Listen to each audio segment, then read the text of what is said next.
pasta gigi itu masuk di dalam kosmetik. Kemudian terkait lagi. Assalamualaikum warahmatullahi wabarakatuh. Hai Sobat Kalista, perkenalkan saya Astri, host dari program Tanya Kalista. Nah, pada kesempatan kali ini dan yang merupakan adalah tayangan perdana kita, dan insya Allah nanti kedepannya ada beberapa episode kita sih yang akan tayang lagi ya. Nah, untuk itu sebelum kita masuk ke tema dan yang untuk berbincang-bincang terkait dengan kosmetik, nah izinkan saya memperkenalkan narasumber kita sekaligus adalah owner dari PT Kalista Pesona Natur dan DP Skincare, Ibu Apoteker Yulia Sari. Halo, selamat pagi Ibu Yulia. Ya, pagi. Ya, gimana kabar Ibu? Alhamdulillah, baik.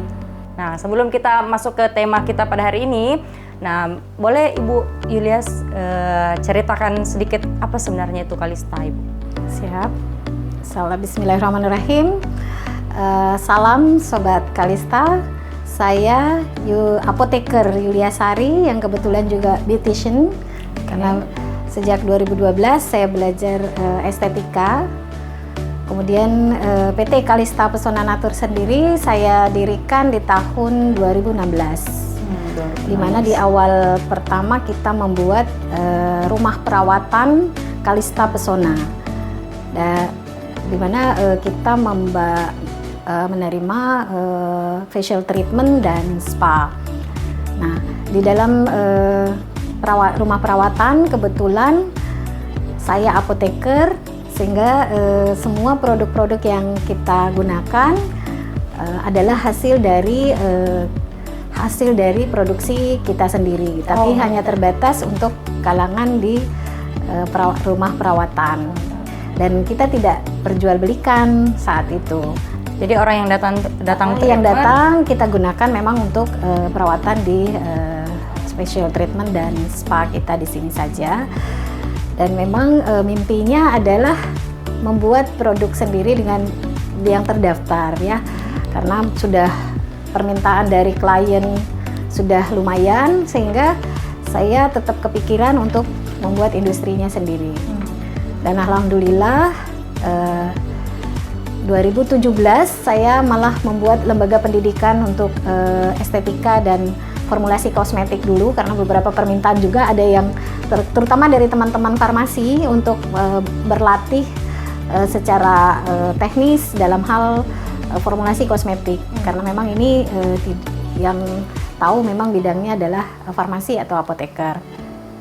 Kemudian tahun 2019 alhamdulillah mimpi saya terwujud dengan berdirinya industri kosmetik Kalista Pesona Natur.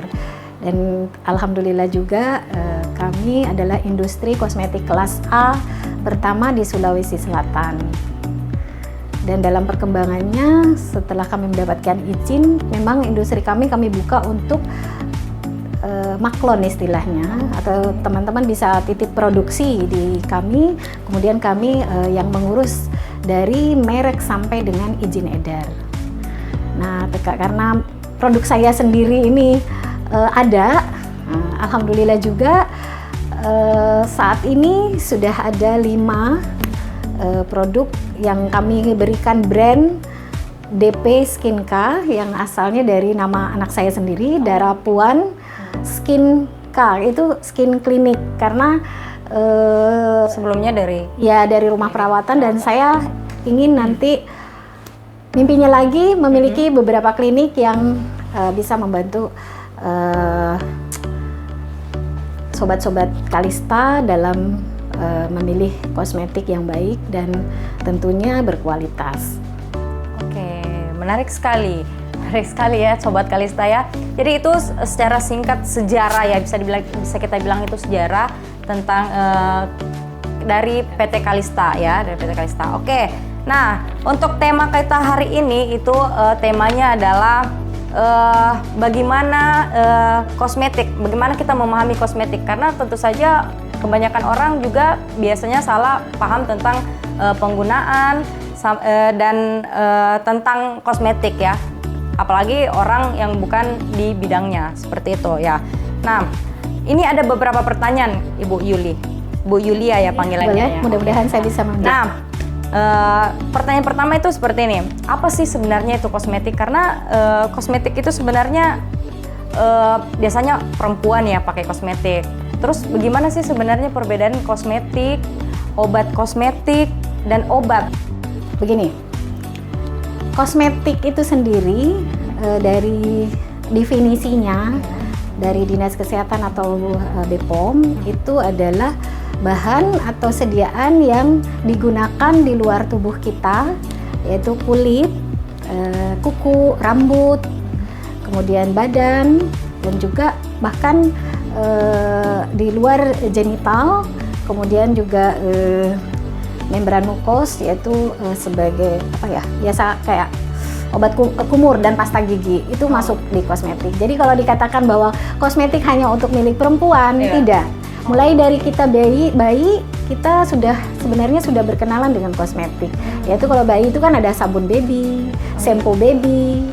Kemudian kalau dikatakan pria tidak menggunakan kosmetik, ada sabun, ada sabun mandi. Betul. Ada juga obat kumur, pasta gigi, itu masuk di dalam kosmetik. Kategori kosmetik ya, betul sekali ya. Kemudian terkait tadi pertanyaan kedua lagi ada terkait perbedaan obat, itu ya berbeda.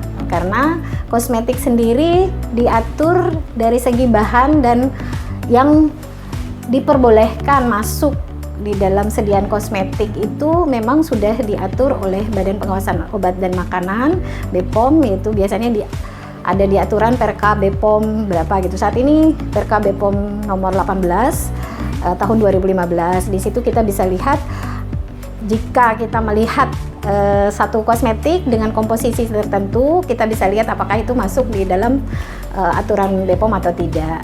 Nah, terkait obat sendiri memang ada istilah cosmeceutical. Cosmeceutical itu sediaan kosmetik yang biasanya mengandung bahan-bahan tertentu yang diperuntukkan untuk perbaikan kulit atau perbaikan tertentu. Bahkan itu bisa menjadi obat dengan konsentrasi tertentu. Ya, mungkin. Kemudian ada istilah juga kosmedik yang biasanya ada di klinik, yang biasanya ada racikan atau apa, itu biasanya masuk di kosmedik, yaitu kosmetik yang mengandung obat. Mengandung obat ya. Tapi itu bukan kosmetik, tetapi istilah aja bahwa itu kosmedik, istilah dari klinik-klinik atau dokter yang menyebutkan kosmetik yang ada obatnya, ya. Oke, menarik sekali ya. Saya tentu saja sebagai orang yang awam ya, yang nggak tahu banyak tentang kosmetik, sampai perbedaan kosmetik juga saya perbedaan dengan obat kosmetik saya juga belum terlalu banyak. Ini betul kita banyak tahu akhirnya ya. Ya, kemudian kalau menurut Kak Yuli, seberapa urgen sebenarnya penggunaan kosmetik bagi kalangan wanita maupun pria? Karena benar kalau misalnya